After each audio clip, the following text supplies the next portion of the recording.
welcome. I'm Cat Doc, the Kittenarian. This video is about what do you do for the first 7 or 10 days when you bring your new kitten home. It's an exciting time for everybody. It's an exhausting time for the cat or the kitten.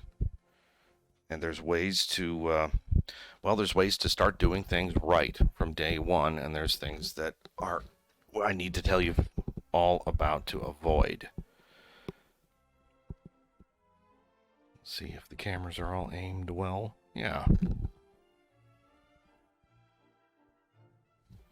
They're leaving the camera gear alone, just a small miracle.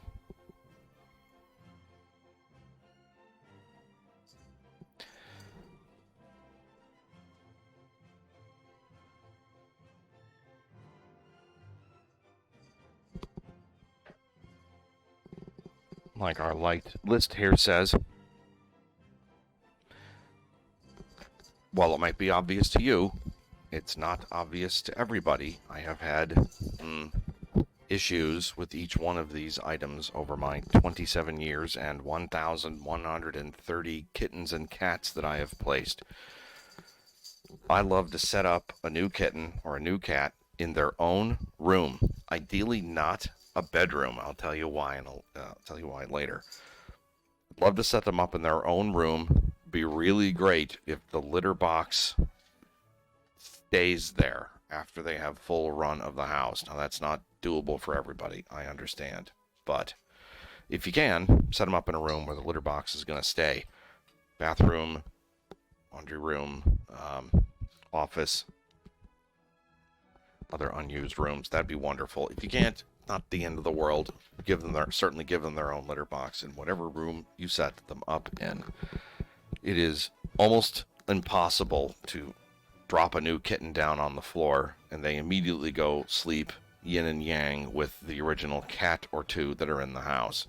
You need a much slower, gradual introduction period than that. Again, we'll get to that. So let's talk about food, water, litter box, blankies, toys, a nightlight, and spending time with them. There are 8,000 or 9,000 cat and dog foods out there, and they're not all created equally. It's a over $40 billion industry, so there is quite the tug of war between advertisers, marketers, and the regulatory board that sets the definitions, sets the rules by which those labels are made. And while there is a halfway to a master's degree in marketing just studying pet food, I'm sure I can give a very, very, very short version. For kittens, I want the first ingredient to be a named creature. So I don't want the first ingredient to be meat and bone meal. I don't want the first ingredient to be chicken byproduct meal. It's okay if those things are in there. I work at a lion and tiger sanctuary. Believe me, there's nutrition in guts and other parts of the animal. I just don't want the first ingredient to be ground up everything else and then 8 kinds of grain. There are foods that have been out there for 100+ years that have allowed billions of kittens to make it to adulthood and billions of cats to live out their lives on them. Yes, it keeps them alive. I wouldn't say thriving. I can kind of tell the difference in the hair coat between two animals on two different foods. You're going to get more odor and volume in the litter box on the lower quality foods. So take my advice, look at the label ingredients.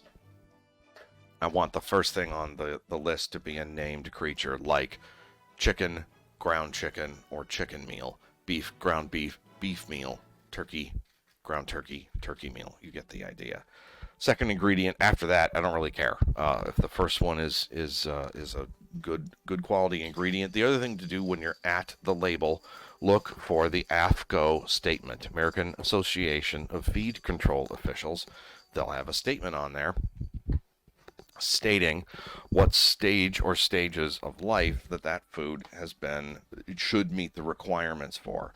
So you're going to see one of three different phrases. One is going to say for adult maintenance. Well, that's not what we want for a kitten, right? So the other two that are okay to give kittens, one of them is pretty obvious. It's for lactation and growth. So pregnant moms and when they are nursing should be on kitten food, as well as when they're kittens, they should be on kitten food for the first, oh goodness, 9 months of their life for sure, possibly longer, depending. As soon as they stop getting taller and longer, it's time to switch them over to adult food, and then again, that's somewhere about the 9 to 12 month old range. One of the statements is lactation and growth. A third kind of qualification tends to be with the really high-end foods, and it'll say complete and balanced for all life stages.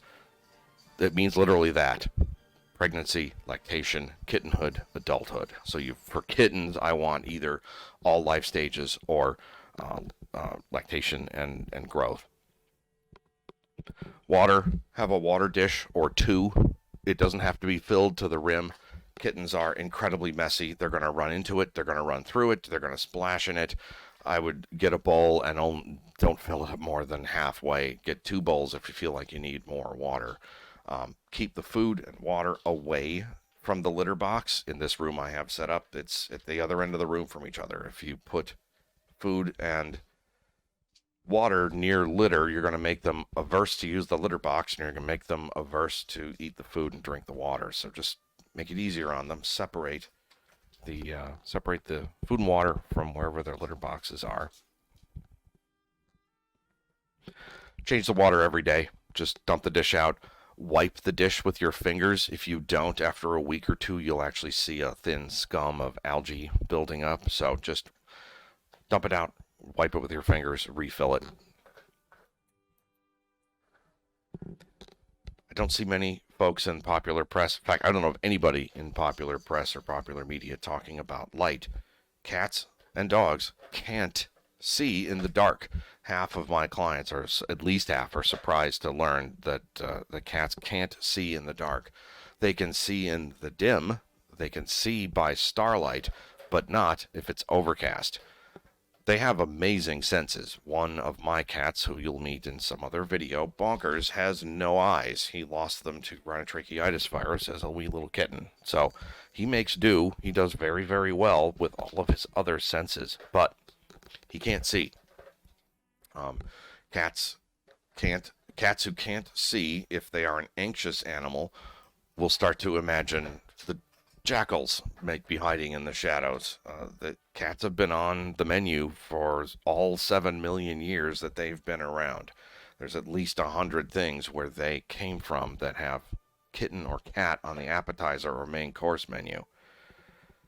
So, if we can take the shadows away, there's nowhere for the jackals of the imagination to hide. I'm not saying a brightly lit room. I am not saying a night light in every single outlet like I have in my exam room here, but just one little night light in every non-bedroom can go a long way towards alleviating anxiety. It can help with combat issues. It can help with litter box issues. So a little bit of light, very, very important. Blankie should be obvious. If it's a carpeted room, great, you're done. If there's furniture that they can get up off of a cold tile or linoleum or wood floor, that's great. If it is one of those hard surfaces, have a blanket on the floor, polar fleece, something, anything to give them some insulation from that cold mass. They can actually lose quite a bit of heat when they're this small to just being on a cold surface. Toys, obviously. We've got toys for them to play with. They got a ton of energy at this age. A ton of energy at this age. One thing I'll start doing when they knock toys near me. In fact, there's a couple of spring toys. Oop, I'm at the edge of my microphone cord. If they bring a spring toy to me, I'm going to show it to them, take it from them gently, show it to them, and then throw it as soon as I have his attention. If I consistently, every time they knock a toy near me, I gently take it from them, show it to them, and throw it across the room. I'll do it right now. This pink spring, thank you. Okay, what I got? What I got, girl? What I got? Oh boy, show it to her, and throw it. They will learn that bringing the toy to the human, the toy gets way more exciting. And they will learn after a while to start retrieving toys to you.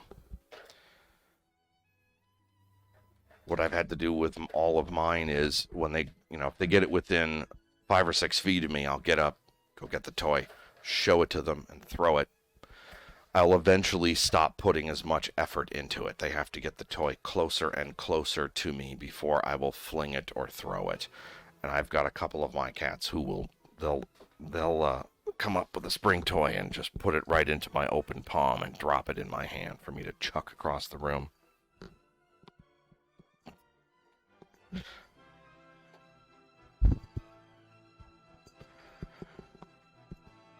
One of my favorite interactive toys, there's the cat dancer and the cat charmer.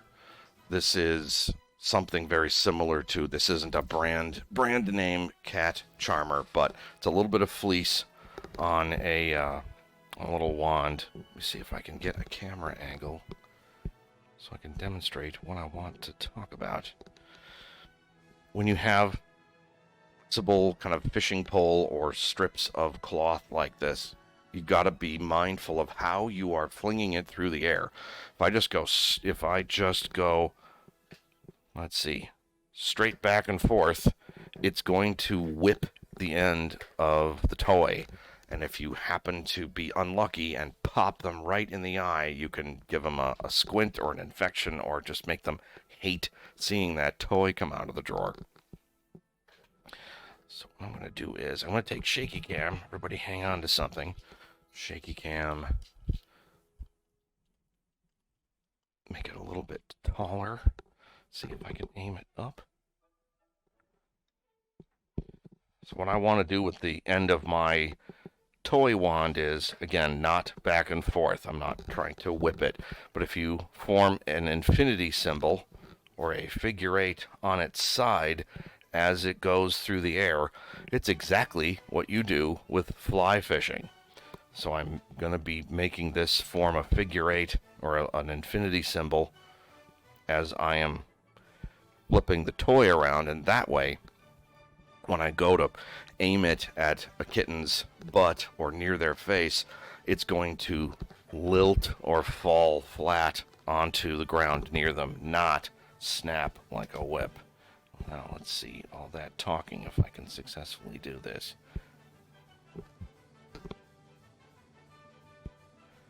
First challenge is getting it away from them. Just be gentle and slow. You're not trying to, don't hurt them. You're not trying to rip it out of their claws. If I just have gentle traction as the kitten keeps playing with it, I'll get more and more and more slack until I get the whole toy like this. So now it's going to go through the air. I am forming a figure eight. I know you can't see this off screen. Watch their faces. I'm forming a figure eight, and I can then choose which kitten butt for this to lay across, like that one, or that one, or the gray one. Let's see if I can get the gray one. Yep, there's the gray one. So I'm not whipping it. I don't want to hear any cracking sound. How about you? Yeah. Now, as soon as they get it, all three of them are going to pile onto it, but I'm going to just gently, slowly take it away from him and do it again. Start it lilting through the air. They'll start chasing after it on the ground. I make it go somewhere else, do a little wiggle. If I get it out of their reach just in time, then they'll chase it. Oop, you got it. Good boy. Gentle traction. Oop. Brother, help me. So, if you get good enough with this, just like the movie A River Runs Through It, you can have your cat dancer, cat charmer, flying over their heads. It is not cracking like a whip, because I am making a great big figure 8, and I can just choose where to have it hit the ground. Oh, good catch, little girl. Yeah. And if I just keep wiggling the cat charmer, I can play with all 4 of them at the same time. As one of them plays with it, they'll make it move, which makes it exciting for the others. And eventually, they'll let go. We get to start all over again. Figure 8s, infinity symbols, and you'll have a good start to if you ever pick up fly fishing as well. Let's see. There's your butt. There's your butt. There's your butt. There's your butt. Ooh, 4 in a row. Ooh, I should keep score. Yeah. I wouldn't leave long string toys like the cat charmer and other fishing line type toys laying around. I don't like letting them keep access to those. They can sometimes get in trouble either literally biting off more than they can chew, or they swallow a couple of feet of the charmer. That's not good. So if it's not supervised, I drape my cat charmers over a door. They can see it. I can get the idea when they want to go play because they're staring at it, but I just don't want my cats having full access, unfettered access to a cat charmer.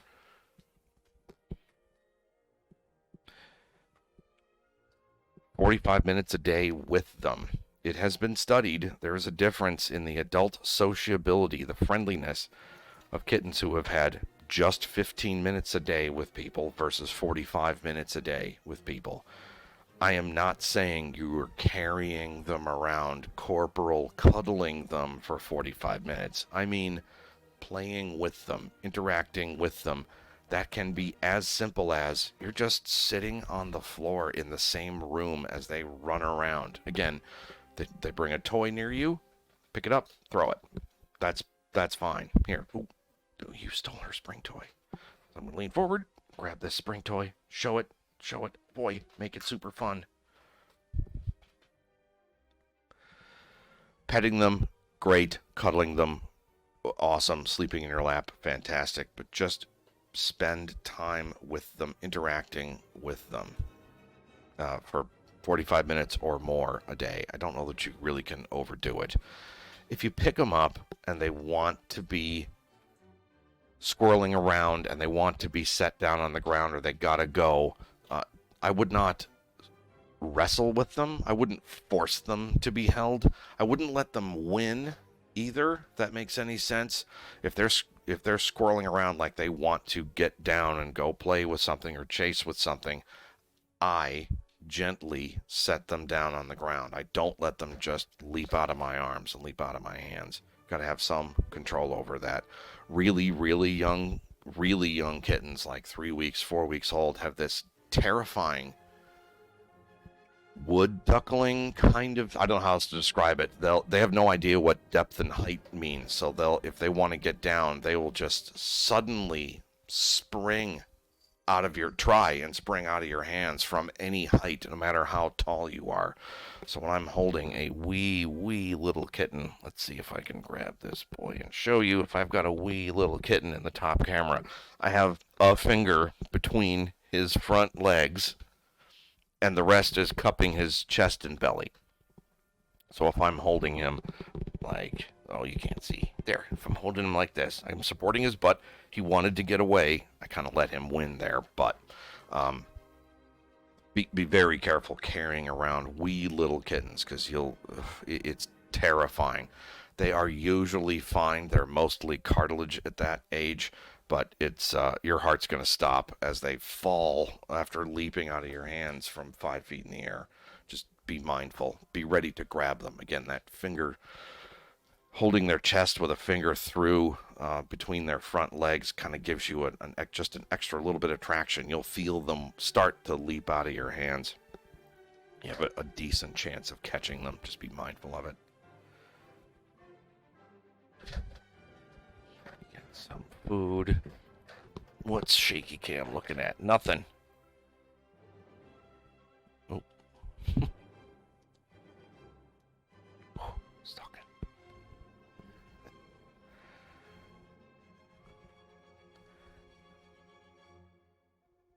This litter is the same litter.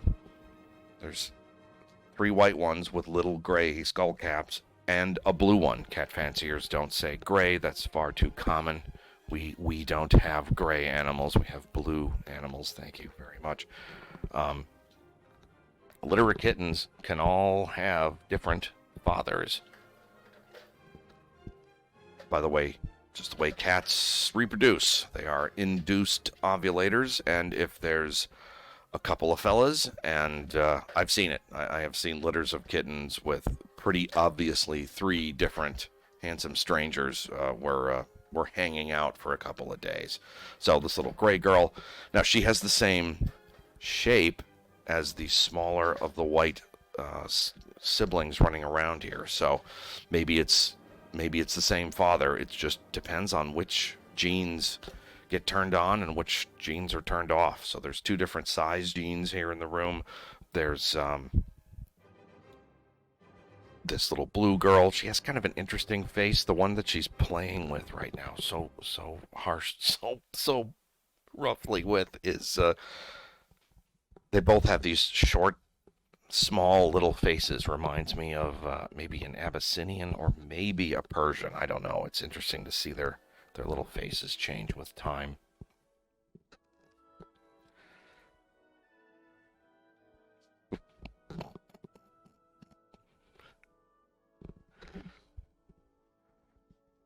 This little white one is so cute. Well, they're all so cute, but I just love. She's going to be a petite little cat. I'll be surprised if she's over 7 pounds when she's fully grown. When he's fully grown.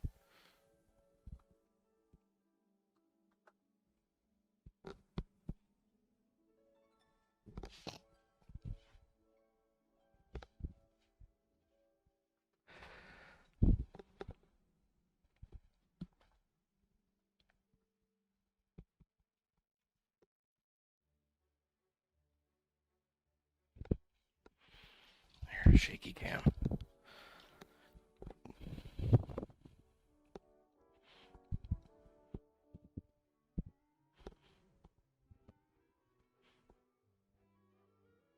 Yeah, you look like a little lab rat. You look like a little lab rat.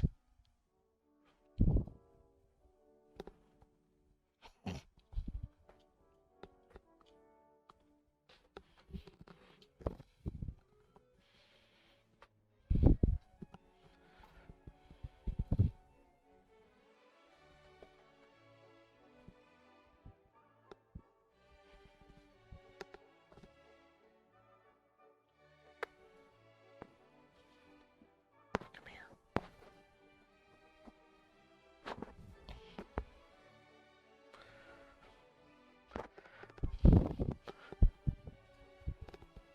See if the camera can focus on you. Hey, little one. Yeah.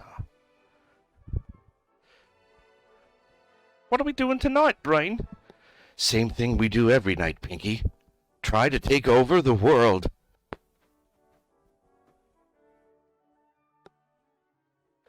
Yeah. I sincerely hope somebody adopts this little boy and a brother and calls them Pinky and the Brain. That'd be fantastic.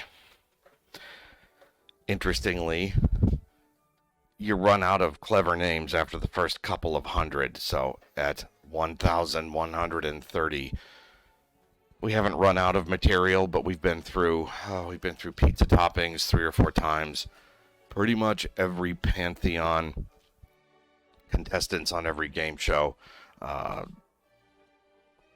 movie casts, television casts.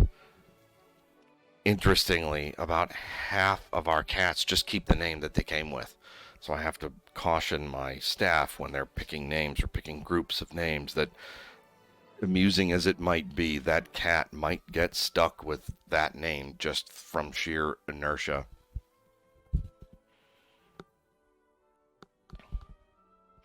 Here, all 4 of them just chased a spring toy within my grasp. So I'm going to show it to him. And throw it.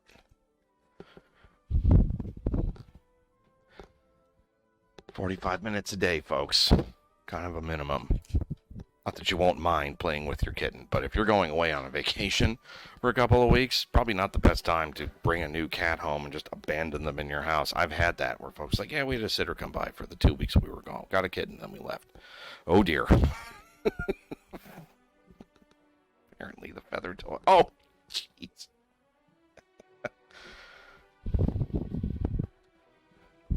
Well, that sure was poorly made, huh?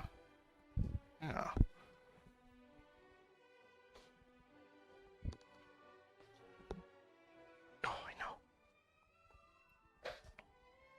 Now, I'm not trying to purely frustrate them. I want them to occasionally get this toy. If it's too frustrating, they're just going to give up and go play with other stuff. Boop. Oh, you got it. Boop. Oh, you got it. Doesn't take much to keep them chasing after and playing with a toy. But again, if you... a lot of kids, given a cat toy, just go 90 miles an hour. Like, kittens can't run this fast. There's why whip a toy around that fast? They're never going to get it. Go bug slow. Yeah, see, much slower. They're much more inclined to chase it.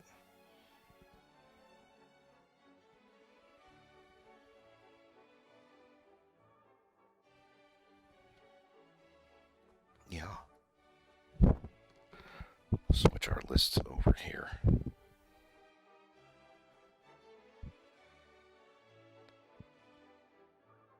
It's a good list of don'ts. Things to be careful about. Things to watch out for.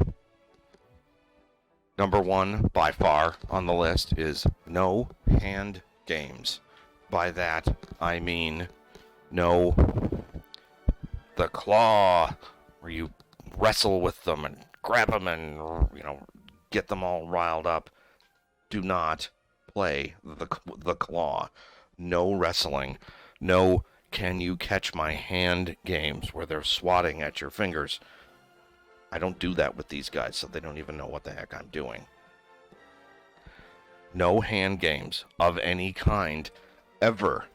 You have my permission to do anything legal to stop other people from playing rough with your kitten.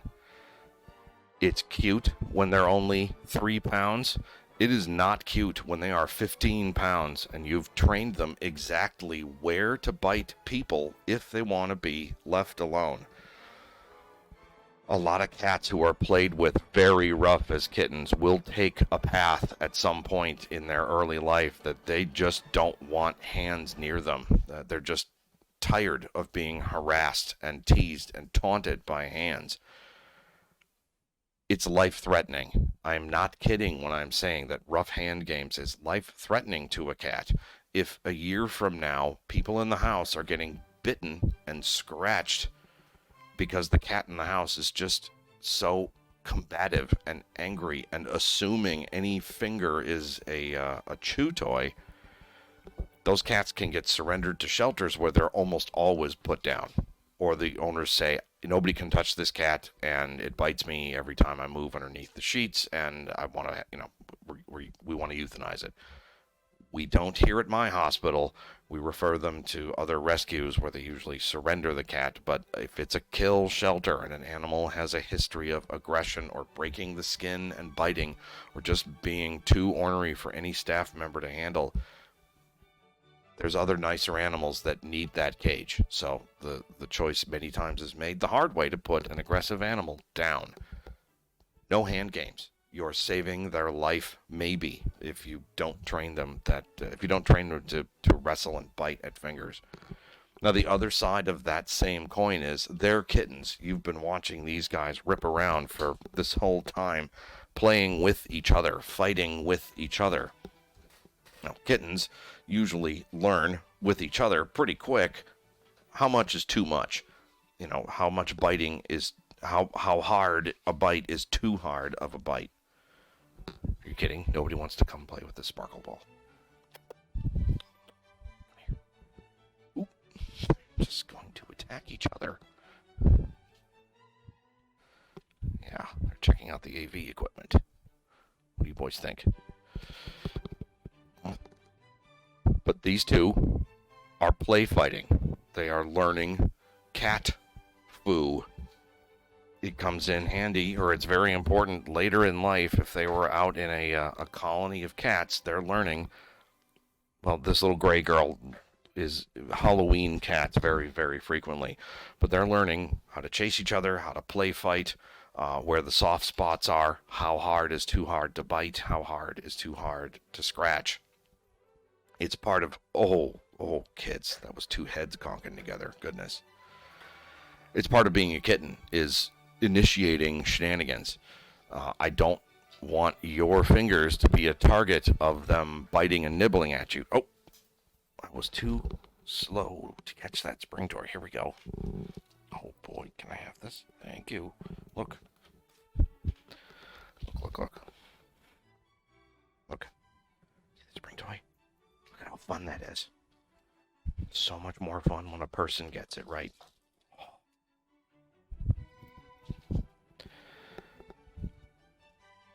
So if you're petting them, holding them, playing with them, and they start chewing and chomping on your fingers, first and best thing to do is to just make your whole hand into a motionless fist. If your hand is too big for them to get their teeth around, they'll probably stop chewing on you and start giving you little kitten kisses. They'll start licking you. That is still your cue to go get a toy. So you've picked up the kitten, starts chewing on your fingers. Patiently form your hand into a fist as you walk over and get anything, a pen, a scrap of paper, a sock on the floor, anything as a toy, as an interface between you and the kitten. So if they start it, as I said before, don't punish them. Oh my God. They have all started doing Halloween cat at each other in the past 24 hours. Their brains have formed just enough to learn the Halloween cat, which is hilarious because one of them will do it without even knowing it, which kind of spooks the other ones who then start Halloween catting, and then they're all just Halloween catting at each other.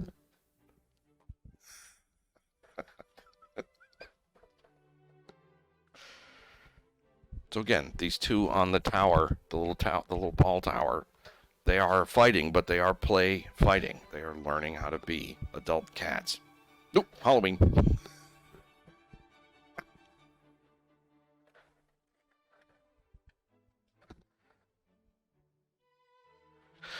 Those little busy trackball towers are absolutely a hit. There's almost no kitten that doesn't like making those little things run around in their track. Did he scare you? Yeah. Oh my God. Everybody wants to be on the crew. Yeah.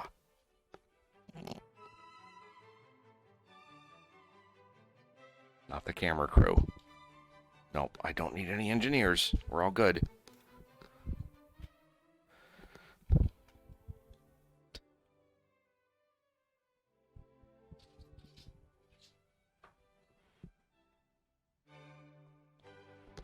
That's actually pretty good coverage of the whole room. So, if they start nibbling and biting, go get a toy.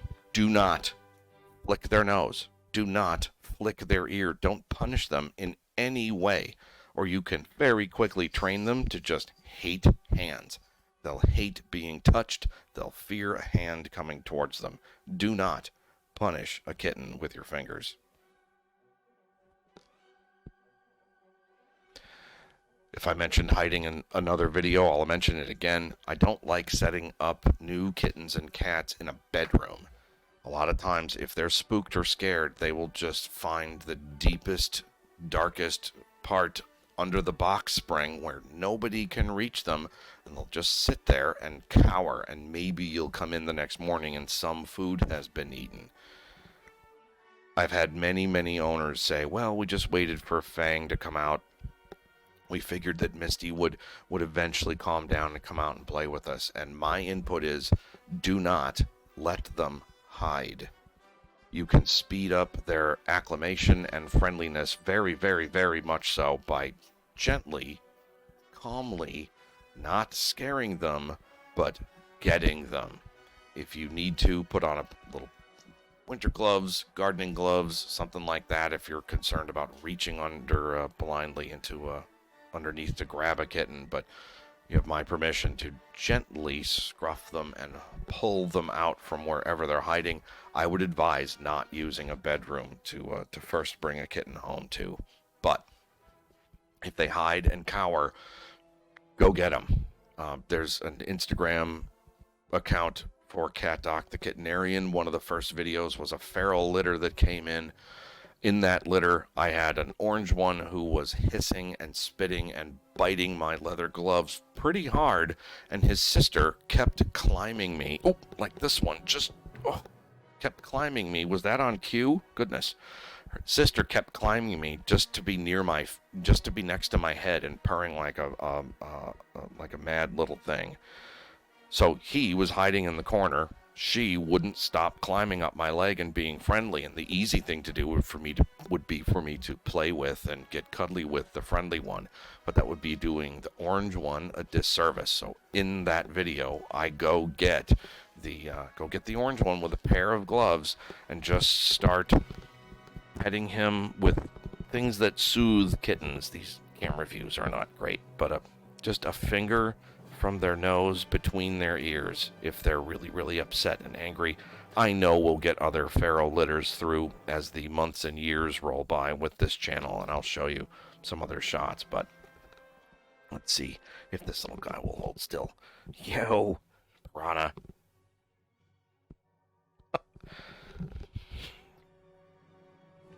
I am not encouraging this. Oh, there, kisses. Ow! Okay, so the other thing I can do too is just stop engaging. I'm not punishing the behavior. I don't have a toy immediately handy, so we're going to try and just extinguish, is the psych term, we're going to extinguish that behavior by just not triggering it and not rewarding it. Yeah, that's a good boy. Just climb up in my lap. Yeah. Yeah. Just stroking up the bridge of their nose in between their ears. Gently rubbing their ears. Let's see if I can get this in shot. Oh, he is just such a little fart. We're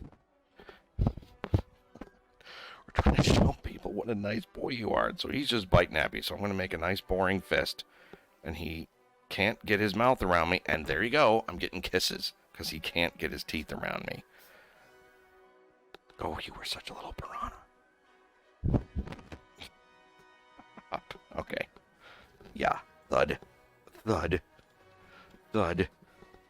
Go beat up your brother.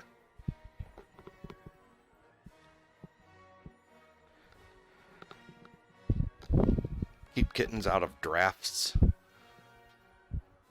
They don't have very much body mass. They have a whole lot of surface area and not much body mass.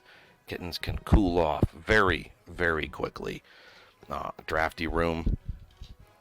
Probably one of the worst things you can do is give them a bath and not drying them properly. So yeah, kittens get filthy. My best input is get a flea comb and use the flea comb to get the chunks of wet food, other debris, get the chunks out of their fur. If you really want to, you could rub them down with some dry uncooked oatmeal, just like an dry uncooked oatmeal rub down.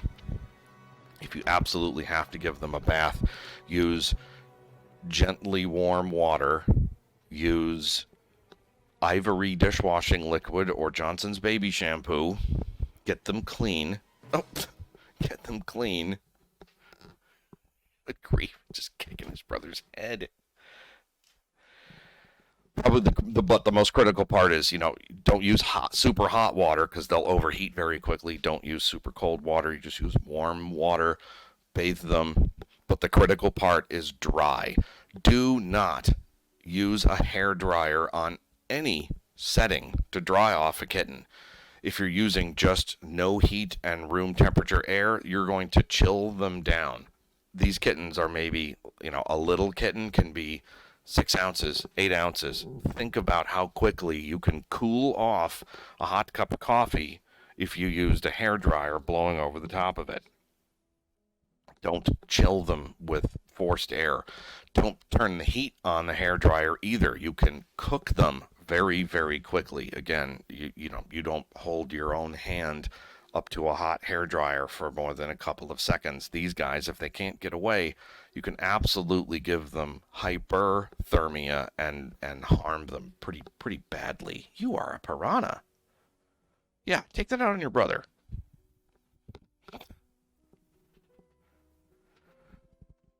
The thing to do, if you have to give them any kind of a wet bath, is have a whole bunch of towels.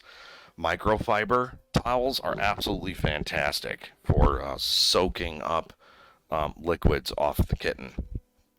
Just use towel after towel after towel and just keep gently rubbing them down to just absorb as much water off of them as you possibly can. At some point, you're not going to get them bone dry, but at some point, they'll get as dry as you reasonably can after 4 or 5 towels. Then set them up in a draftless room. There cannot be any breeze going through the room at all. Otherwise, they'll just get too chilled too fast. Oh no. This two-colored, bi-eyed little monster has just figured out how to jump up over the barrier in the room. Hi. Yeah, get your brother. We have to make a higher barrier. Yeah, we don't want you running around. Oh, you are just a piranha. Beans. You're full of beans.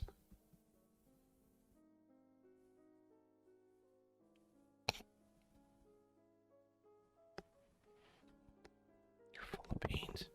Yeah. Get your brother. Get him. Get him. Kisses? Oh, thank you. Oh, kisses. Very sweet boy. Yeah. If I didn't have 13 at home, I'd consider you. Yeah. Oh, get him. Fold that ear forward. Oh, my God. No fear. Don't do anything to scare them. They're only a couple of pounds. They're only 5 inches tall. Yeah, they're one of the bravest animals on the planet. They're super adaptable. Don't be scaring them. Don't let your kids scare them. Your home should just be nothing but love and food and safety and toys to play with. That's where the nightlight comes in pretty important as well. Just take the shadows away. Hi.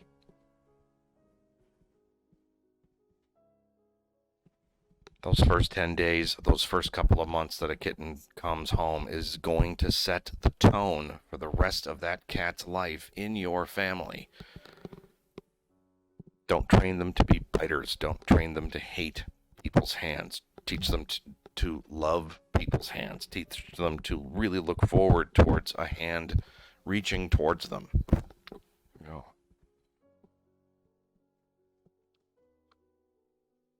You treat them with nothing but love and affection and kindness, and they'll do things like this, or they'll just let you hold them in your open palms while you pet their head nice and calmly. This is, of course, so that their siblings can come up and bite them on the butt, like this little gray girl is doing. Trust. Don't break your cats or your kittens' trust. They will learn very quickly who they can and can't trust. It's very hard to win it back. You can win a dog's trust back. It's very hard to win a kitten's or a cat's trust once you've broken it with too many surprises or unpleasantnesses. Yeah. Oh, I hope you all can see how incredibly blue this kitten's eyes are out there. That was a brief moment of it. Yeah. Where are you? Yeah. Oof. Just neon husky blue. Oh, it's a pretty boy. I'm trying to show people how pretty you are, and your brother keeps biting your belly.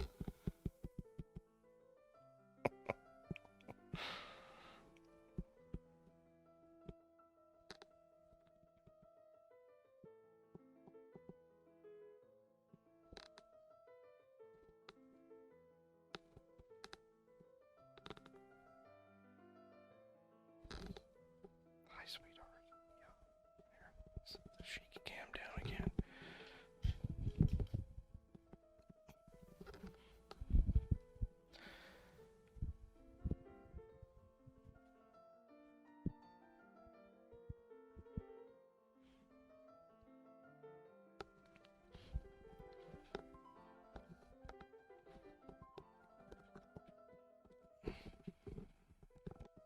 Just my headphones down. Sorry about the noise there.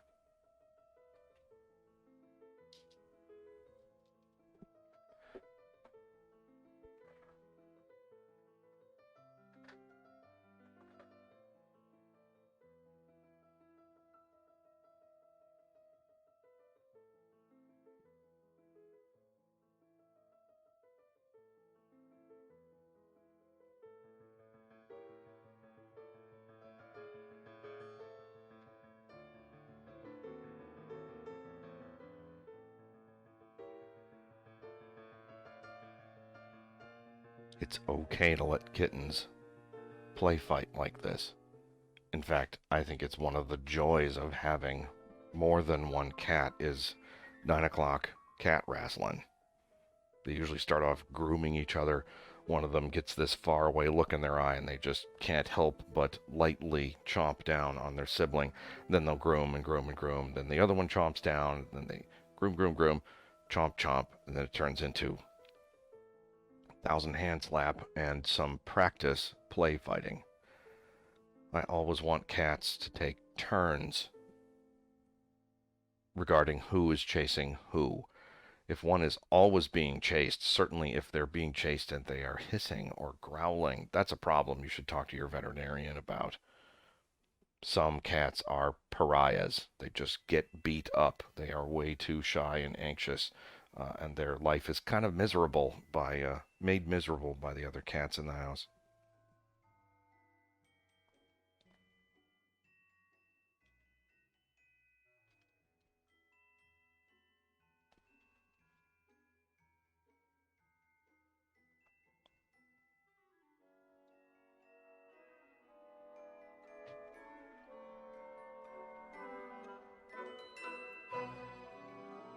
Turning up the volume on the classical in the background to see if it's playing.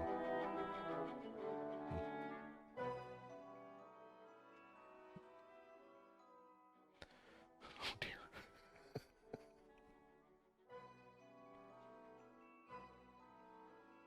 Hard getting full coverage of the whole room. That does a pretty good job, though.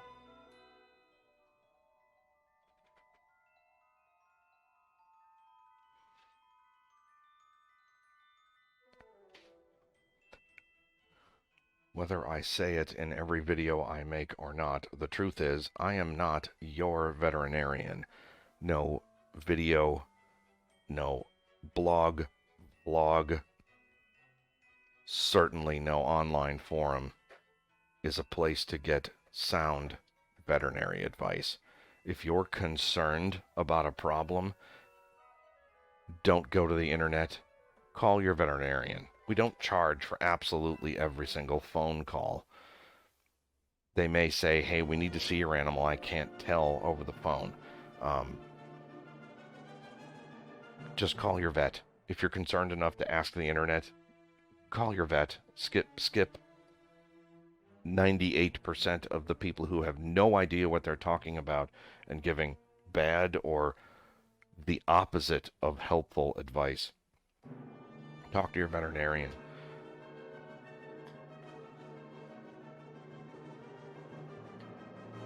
I can't give advice,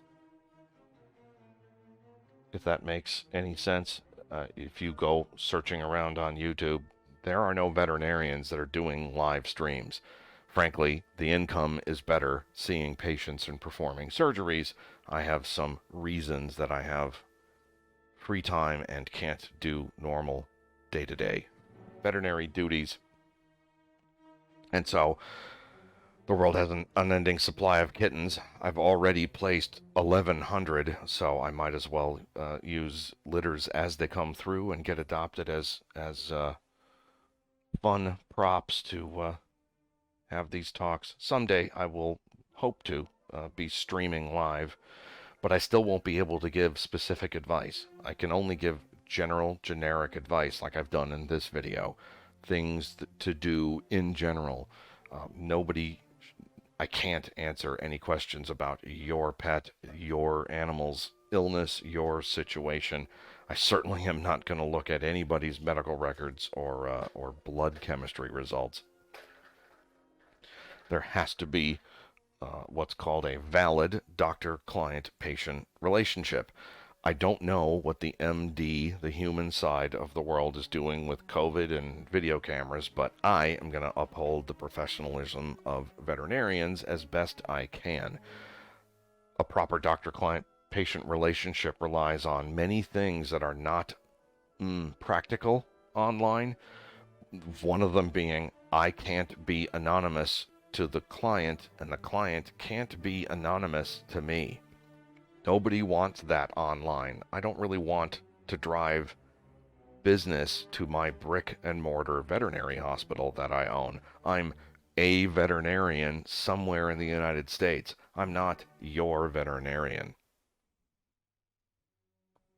That valid doctor-client-patient relationship almost always means that there has been a hands-on physical exam of the animal by the veterinarian within the past 365 days.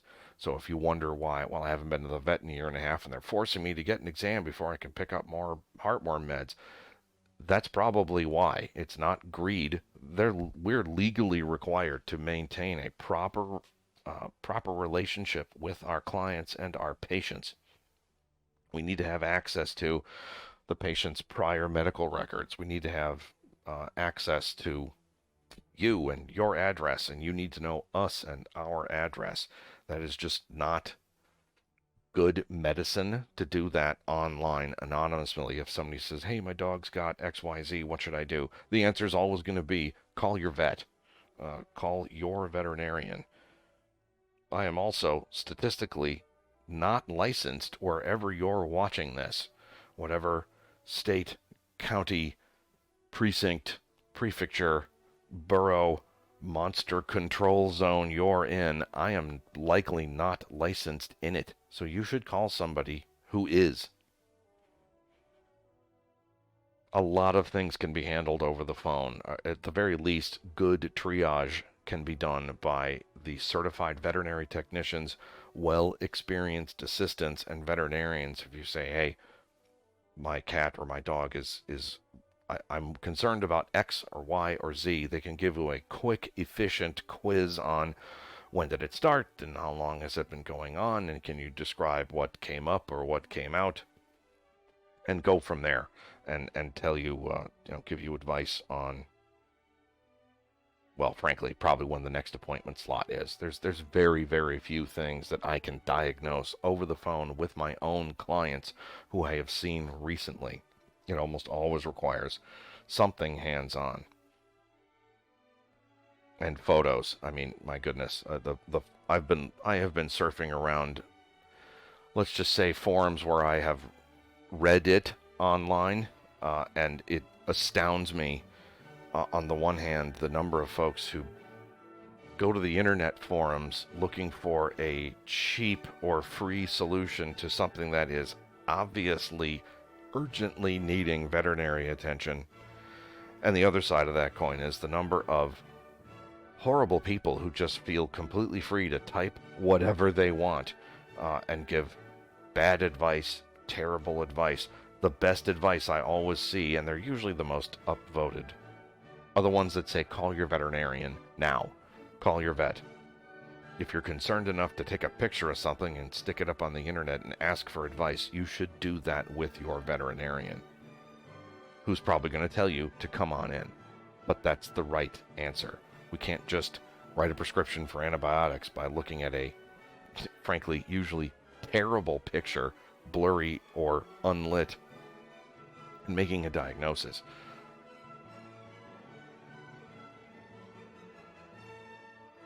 Did you teach your brother to climb the barrier too? Yeah. Sweet.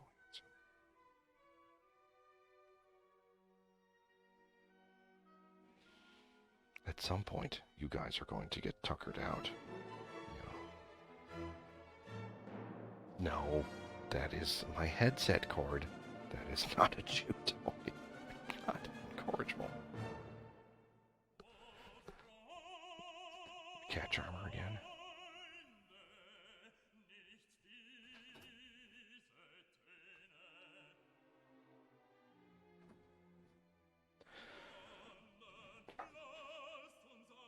Kittens like to chew on cords and cordage. Really worthwhile investment would be to go to Amazon, pick up some no chew spray. Bitter Apple is a brand. It's just from inertia. I've used it for 30 years. Bitter Apple no chew spray. I just spray it on all of my earbuds, my headphone cords. The entire streaming rig here has a light coating of no chew spray on it. Power cords especially. Kittens don't know. They just don't know, and those sharp little teeth can punch right through some electrical cords. And I will tell you, electrocution is not instant. It is a very, very unpleasant way to go. It involves, you don't want to know. It's really bad. It takes a couple of days, and there's almost nothing veterinary medicine can do. Spend $10 on some no chew spray and make sure that you reapply it every 6 months to a year or so on everything that carries full power from your wall, and any earbuds or headset cords that you don't want chewed in half. I have 13 cats at home. I've mentioned it before. When I have birthday or a holiday where gifts are involved, I just have the no chew spray right next to me so I can say thanks as I hose it down with bittering agent so that my cats don't destroy it when I turn my back to open the next present. Oh, you guys finally running out of energy? I think you're finally running out of gas. Boop.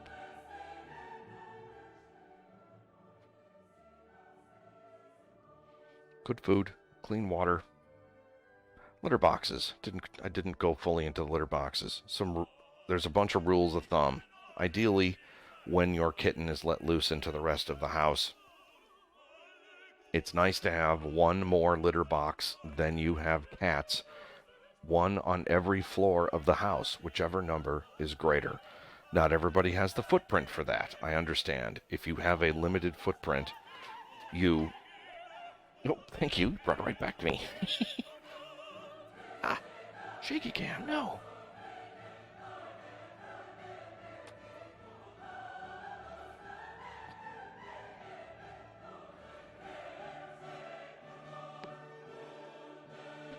Sorry, one more litter box than you have cats, one on every floor of the house if you don't have the floor space for that. As big of a litter box as you can fit in the footprint available to you. That can include storage tubs. Most cats prefer unscented litter. Their sense of smell is at least 7 times stronger than a human's, and they're putting their face right down into it. So if there's an odor or a smell, a lot of cats will hate it. Give them no excuse to not use the litter box as a good rule of thumb for the rest of their lives. So unscented, most cats prefer a clumping style litter, and that usually means unscented, clumping, clay litter. I have used almost every litter invented by humans, and it's hard to beat. It's hard to beat. Multi-cat style or low dust formula, unscented, clumping, clay. about 3 inches deep. Some cats like it deeper. Some cats hate sinking down into 6 inches of litter. So find out what your cat prefers. Covered versus uncovered, it depends on the cat. A lot of cats like to pee in one and do number two in the other. I have no idea why, because the next cat you introduce is a coin flip of which one they prefer to pee in versus which one they prefer to defecate into. Litter boxes should be clean and serene, and maybe with escape routes to be seen. Clean means scooped every day. I don't care if you have 6 boxes and 1 cat, it would be really a good idea to scoop those litter boxes every single day. Urine clumps that sit there for a long period of time will continue to soak litter around them, and eventually you get odor in the litter in the whole box. You have to throw the whole thing out after a week to 10 days. I have some litter robots. Those things scoop 7 minutes after a cat steps into it. I have yet to smell my litter robots having any odor, and that's after a couple of months of use now. It just immediately scoops, and I don't have all of the litter getting, I don't know how to describe it other than humid and malodorous. It's really nice, but scooped every day, clean, serene. What I mean by serene litter boxes is no surprises. I mentioned before about the laundry machine getting out of balance. I have had owners tell me that a laundry got out of balance, started stomping across the floor at their cat when it was in the litter box, and the cat refuses to go into that room again and started soiling around the house. So, washing machine monster, sump pump monster. Toddlers, young kids, learn that they can harass the cat when they're in the box because they're holding still. See, this is what 50,000 casts with a cat charmer gives me. I can just lay it right across this little gray one's back.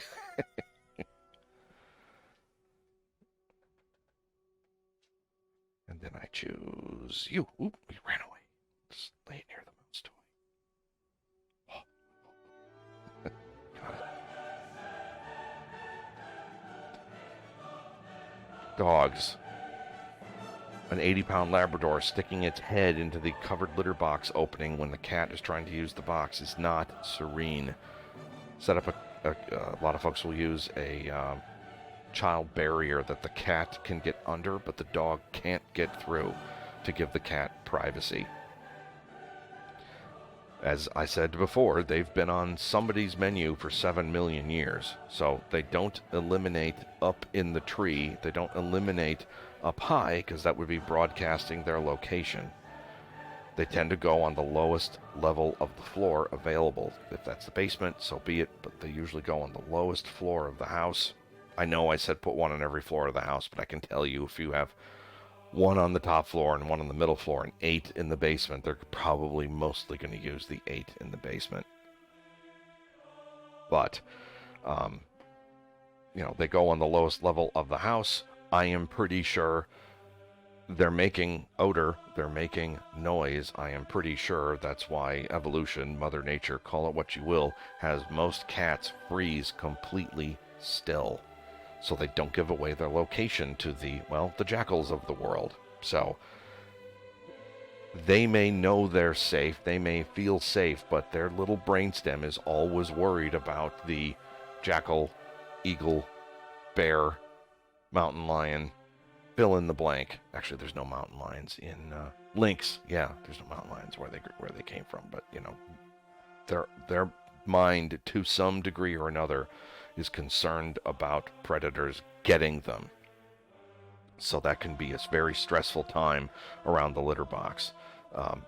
So again, serene, calm, quiet.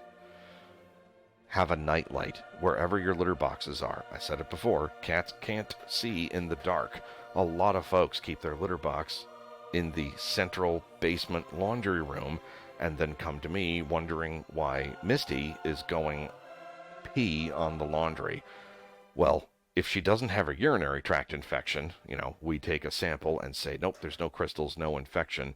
We also look at behavior issues, and we quiz folks about the litter type and how many boxes and how often they're scooped. And 45 minutes later, I ask, is there any light source? And the owners say, well, no. Like I'm an idiot for not knowing that cats can see in the dark, and I have to reveal to them that cats can't see in the dark. So what their cat is doing is it's going into the room where its litter box has been. They sniff around. Whoop, smells like my litter box. They find something soft like your laundry, and they use that as a latrine. I have solved many a litter box mystery. Once we rule out infection or crystals or stones, I have solved many a problem with the litter box by having folks have a $2 nightlight or a trail of night lights all the way through the house to wherever the litter boxes are. If you have multiple cats, it's a great idea to have at least one box in a very different location. I have had house calls where there were 5 cats and 6 litter boxes, but all 6 litter boxes were in one room, and I witnessed Brutus laying across the doorway, innocently flipping his tail up and down. And the owner didn't realize that that's a sign of aggression and dominance and resource control for cats. So that one cat flopped across the doorway was preventing the other 5 cats in the house from getting to the litter box. All we did was add a box or 2 elsewhere so Brutus couldn't control them all, and most of that person's problems were solved. So multiple cats, multiple locations for at least one more box than you have cats. Clean. We talked about serene. Some nervous cats, I add on the phrase, with escape routes to be seen. You need your claws trimmed, little one. Yeah, you keep getting stuck on the bed. That's like the 5th time tonight. Clean and serene with escape routes to be seen. They've been on the menu for 7 million years. Some cats need the peace and calm of having not only a covered litter box, a covered box where the opening is like 5 inches away from the wall. So they crawl in there kind of like a porta potty or a tree stump, and they must be thinking to themselves, I can't see anything, therefore I'm safe. Other cats are wired the opposite. They want to see everything that's coming. I've had some consultations where we wind up using a storage tub with no lid on it, so it's milky translucent sides and there's no lid, and it's in the middle of a room, and that room has got a cat tree and 1 or 2 open doors, 1 or 2 other hidey spaces, so that cat can feel like it can see real or imagined threats coming and head for the high ground or hide if they feel threatened. So clean and serene and with escape routes to be seen. Your cat does not care about Mother Earth. I'm not going to name brands, but there is a pine-based litter that I hate. There is one that's also made from wheat hulls. It's really smooth. It's really silky. The wheat hull one is really smooth and really silky. You would think it just feels luxurious. Oh my God. A lot of cats hate the wheat hull litter. A lot of cats hate the pine litter, and their owners so desperately want to feel like they're not destroying the environment that they use these recycled products or remnant products from other human production. Your cat does not care. Your cat prefers what your cat prefers. And many times we have to use, well, I call it the litter box of science. However many litter boxes they have, we add another box, and that owner starts getting a little bag of different styles of litter every week, and we see, what does the cat love? What does the cat hate? And that can be recycled newspaper pellets, recycled newspaper that's fluffy, powdered walnut hulls. I think World's Best is some kind of powdered corn. I think it's a byproduct of corn production, to be honest, but a lot of cats really like World's Best cat litter. Clumping, unscented clay. Some cats love baking soda in it. Some cats hate baking soda in their cat litter. Some of them just love the crystal litter. Many times we have to just try a little bit of everything to see what the cats prefer. I believe a lot of it stems from what they were exposed to at the age that you see these little kittens right now. If they're exposed to clay as little kittens, that's what they're gonna prefer. If they're exposed to different kinds of litter at this age, I've never done that experiment. I don't know that I would want to be just constantly changing up the game on, here, pee in this, now pee in this. I don't know that I'd be changing litter on kittens very, very frequently.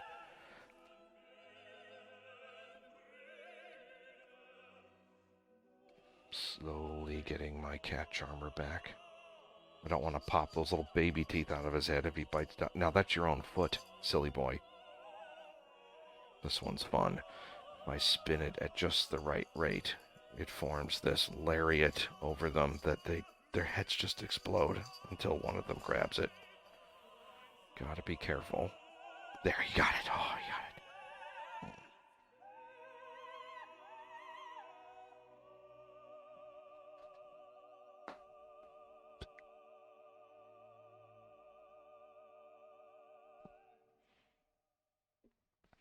Is this the brain? Yes, this is the brain. Yes!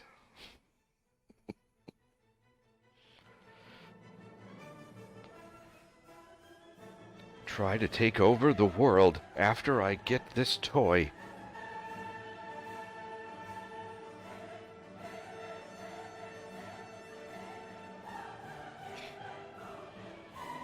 Oh, they are gonna sleep so hard tonight.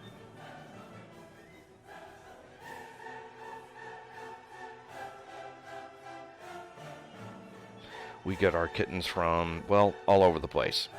We've been placing kittens. I've been placing kittens for 27 years, so a lot of my clients know if they find a litter or they have a friend with a farm and they find a litter or they got a pregnant mom, I'll many times offer to spay the mom for free if I can keep the kittens and find homes for them. We don't buy them from anybody. We are not encouraging the breeding of kittens. During COVID, most shelters ran out, which is great. We then started casting a wider net since I had open cages, and we came across a group that rescues kittens and puppies and dogs and cats off of death row from a couple of shelters in Tennessee and Kentucky. Amusingly, Kentucky and Tennessee form the word kitten when we just use the state abbreviations. So through the kitten chain of transportation, when we have an open cage, we go look at literally death row at usually the Kentucky shelter, and we grab whoever we have room for. We tend to go for black kittens since they have a lower adoption rate. That has been studied, and the reason is because they don't photograph well. That's the main reason why black kittens don't get adopted. People take a picture with their camera, or they don't know how to light them, and it's just this void with a pair of eyes looking at the camera. They are not as photogenic as, say, these gorgeous little blue-eyed or bi-eyed monsters. Very easy to photograph, these kids.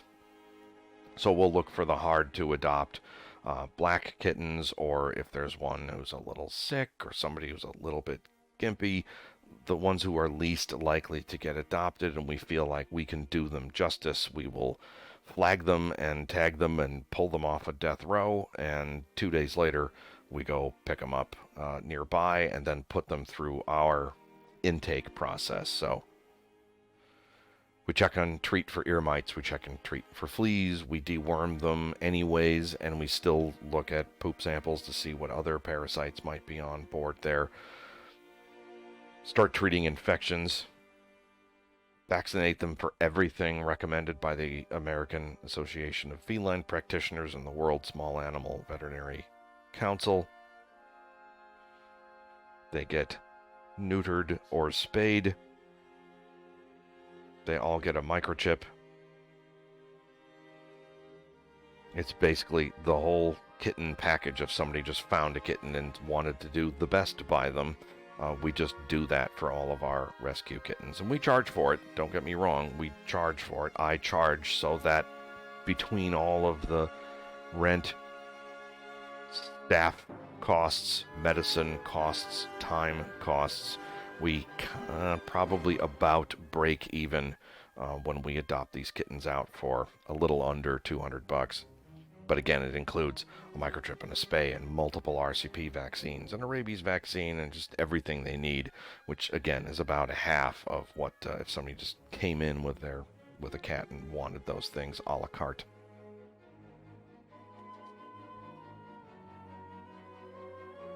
And I fall in love with one every litter, and it is the hardest thing in the world to see them go. The one who's in my lap right now is a bi-eyed, one blue eye, one brown eye, and he's just a doll, and I love him dearly, and I need to stop spending time with him so that I don't have too many manly tears when he gets a great adoption application and finds a forever home.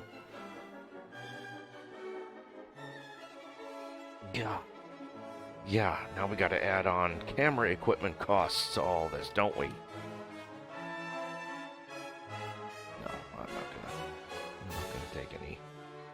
I'm not gonna take any funds from the adoption program.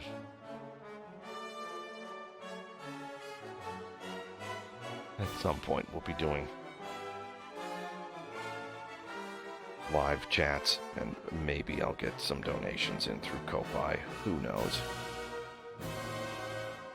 But I figure there's nobody else who's a doctor of veterinary medicine chatting online on any kind of routine basis. Like I said, there's better money to be made doing surgery or other veterinary things. I just have reasons that I can't. I'll talk about it someday, I'm sure. I won't bore you now. Hello, little girl. Hello. You are so cute.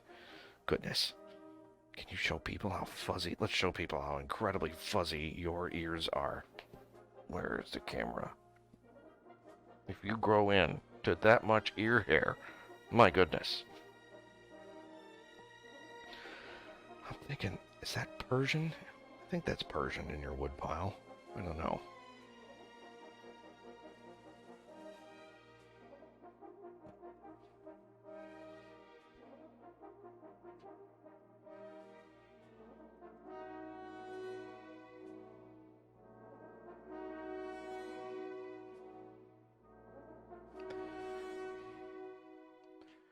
Gonna try something new here.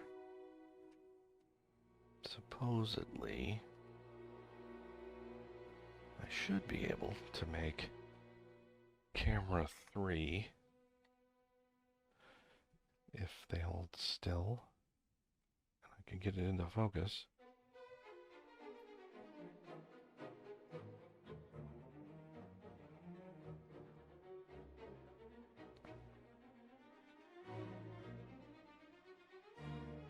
It's not very in focus, is it? There we go.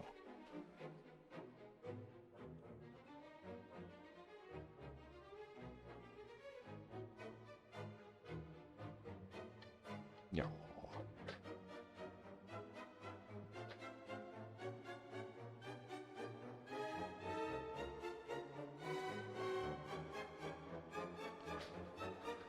It's hard to take over the world when I'm so sleepy, Pinky.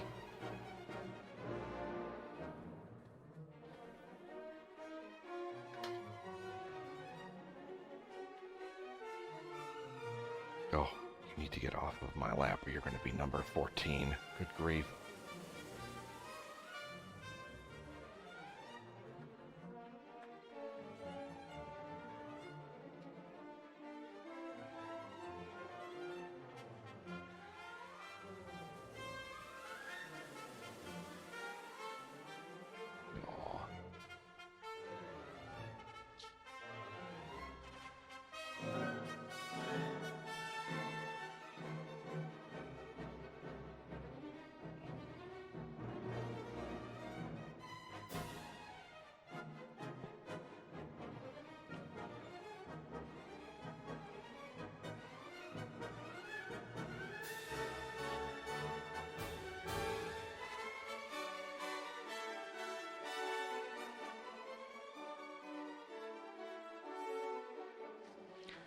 Oh yeah, laser pointers. Let's talk about those.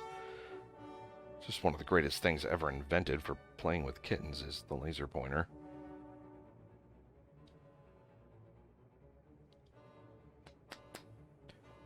There are a lot of bad ones out there. I have purchased a lot of lasers in my career.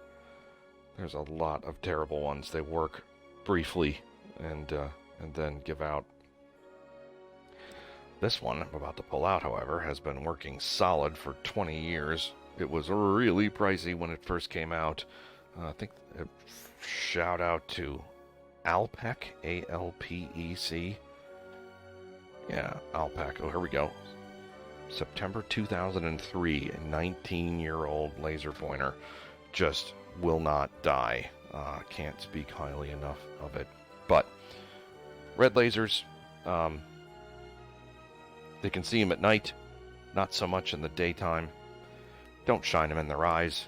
Don't leave little kids and a kitten and a laser alone, please. They're just gonna shine it in their eyes, and I don't want them causing permanent retinal damage.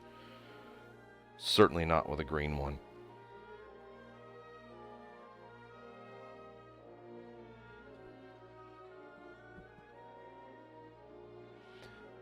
So what you want to do with the laser dot, a lot of cats are wall cats, where they love chasing the dot on the wall.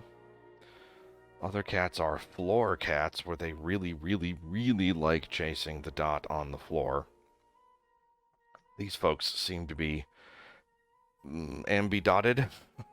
This litter will chase the dot everywhere. Oh, goodness. That was your head. Be mindful. I should have been more mindful. Be mindful what you're about to make them crash into when they're so hyper-focused on the laser dot. Hi, Billy. We have a clinic cat visitor. Do you want to come in? No? Some other day. Okay. So don't shine it in their eyes. You don't want to go lightning fast. If you just whip it across the room faster than any bug can fly, the cats will just sit there and it's not fun. If you move it sort of housefly slow, you can really entice them into a long game of chase. If you position yourself in your home just right, you can run them from one end of the house to the other and get them pantingly tired while your pointer finger might get a little sore. I try not to make them crash into things. I try not to make them crash into each other. Another really important thing is I like to end a dot chase on something. I want them to get a little bit of tactile feedback. If they don't end on some kind of puff toy or a spring or something, it can be very, very frustrating to a cat, and they may just stop playing with the laser altogether. I don't know if you saw that. I just ended this chase on this gray mouse. I'll do it here again. So there's something under their toes. It is going to encourage them to keep looking for the dot. Now, I've played with this dot with these kittens quite a bit, so they know to keep on looking and the dot might show up. Oh. I don't put it on each other. I don't make them bite and swat at each other. That's just not nice. But I can choose quite a racetrack around things and make them, especially if I'm up high and tall, I can make things disappear and come out from what to them seems like there's something coming out behind, or it's gone and hidden itself behind something. I don't know that I would use a laser dot every single day. If I did, it would be for brief amounts of time. We want it to be always fun, always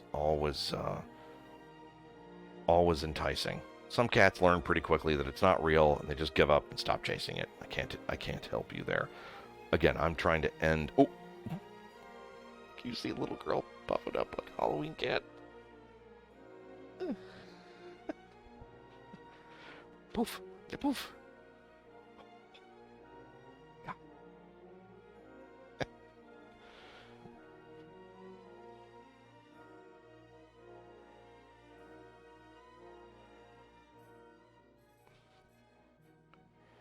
Green laser dots are great because they can still see it even in direct sunlight. You can see a green dot. If I had a cat tree in here, I could make them run all the way up the cat tree and then make them run all the way back down, upstairs, downstairs. I can run them pretty ragged. Where'd it go? There. Ended it on the purple little mouse toy. Hi, Billy. Come on in. Billy came for a visit. Hi, Billy. This is an older feral mom that came through the Kentucky rescue, and she loves the Dot. I think that's why she heard them chasing after the Dot. She has about 2 or 3 cats worth of personality in her. I absolutely love Billy. We all at the staff all love Billy. Let's see if I can get her handsome. There she is, beautiful tortoiseshell. Yeah, handsome girl. Got some sinus issues, but also green lasers are great for photography. I'm going to make her look right at the camera by following a dot on the wall behind us. So if you time it right, you can get them looking right at you, behind you, with a green laser dot, or red laser dot if it's dim enough. And if you turn it off at the right second, they think it's hiding somewhere. So Billy thinks it's underneath this blanket right now. Yeah.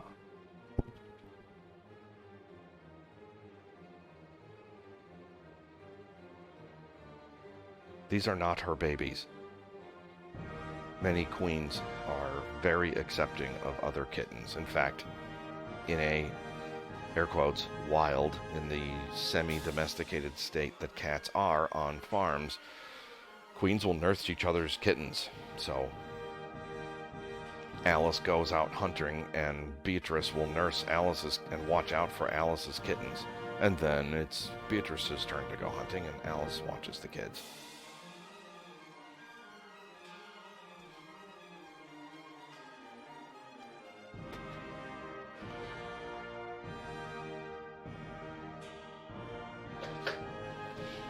We got some serious Halloween kitten action going on over here.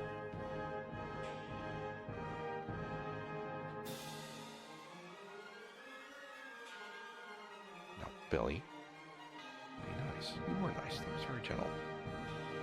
She didn't use her claws. She didn't whack him hard. She just let him know, don't do that. You just came in to steal their bed and eat their food, didn't you? Yeah.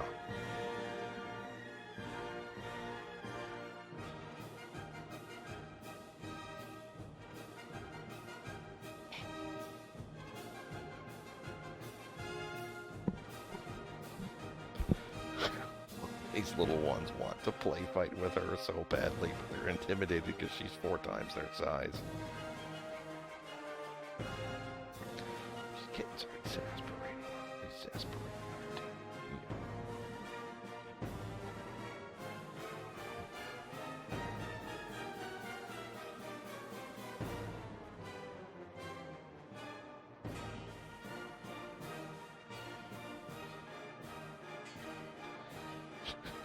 They're going after her tail.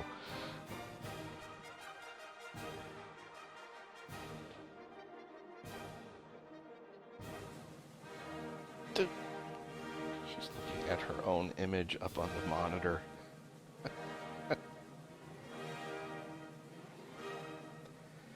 Serious note about cats and kids. I do not like leaving children unattended with little kittens like this. Like, even for another month or 2, I would not necessarily leave children alone, unattended, with kittens this small. Most of them are fine. But of all the little kitten broken legs and arms that I have come across in my 27 years, there was inevitably a child involved who just didn't see nothing, doesn't know nothing, won't take their eyes off the floor, and has no idea what happened. Teach your kids how to pick kittens up. Always support their butt. Ideally, you support the kitten's chest. So teach them how to pick them up gently. I don't want kids scruffing a cat. They don't do it right. They don't know, and they're gonna get hurt. Somebody's gonna get hurt, or both of them are gonna get hurt.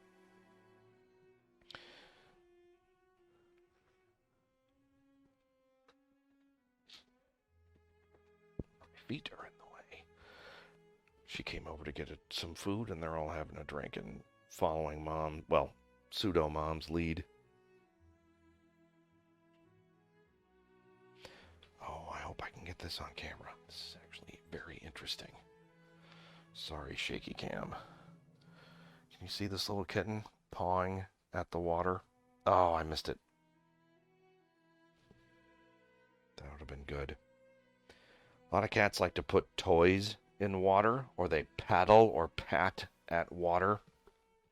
I'm pretty sure, my theory is, water out in the world is never that clear. There's usually dirt in it, mud in it. There's usually it's not crystal clear like our tap water is. So the cats have a visual cue as to where the water surface is. If it's crystal clear like modern tap water is, extreme close up there, brain. What are you doing? Yes, talk about municipal water systems. I think a lot of cats like to either pat at the water with their foot to give it a shimmer or a ripple, so they have a guess as to where the surface of the water is. Sometimes they'll drop toys into the water. I believe part of that is so they can gauge where the water surface is, because if it's crystal clear and they go trying to sniff where the surface of the water is, they are likely going to waterboard themselves by taking a nice inhale up their nose. I am sure if you own cats, you have seen or heard this, where they go to sniff at their water, they kind of bob their head up and down a little, not quite sure where the water level is, and then they get a little snort of clear water up their nose, which is unpleasant. So they manage that by, some of them, patting at the water, tossing a toy into the water, or they prefer fountains where there's just no depth to it, where, the ones with the little flower on the top, or a dome-like surface where it's never deep. They never get a snoot full of water up their sinuses. Oh, there's some stalking going on here. Oh, it's an invisible kitten. You're gonna get her. He's working up the courage to leap at Billy, and the gray one just walks right up to get a bath. Good girl, Bill.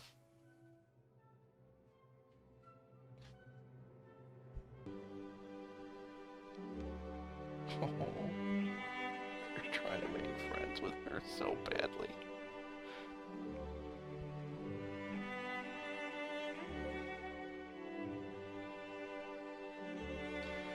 She ain't gonna have none of that. Yep.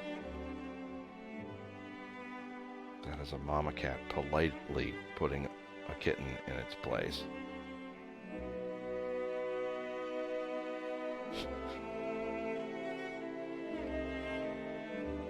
Billy is also super playful, and there's a 50-50 chance that she's just going to engage him and absolutely kick his butt. But she is being a calm, nice mama and just putting them in their place. Aww.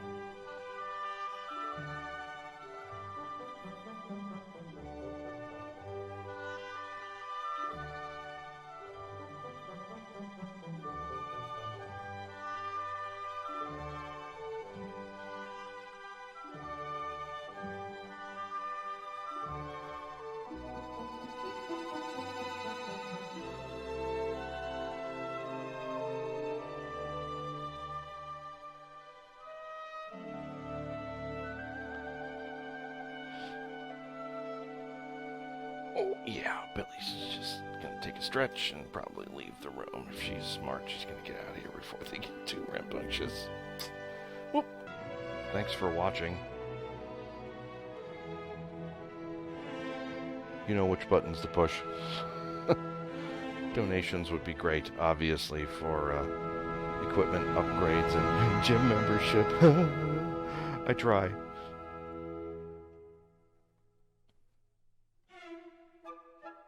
Wireless mic. Wireless head mic is definitely on the list. They are having way too much fun trying to get this thing off my head.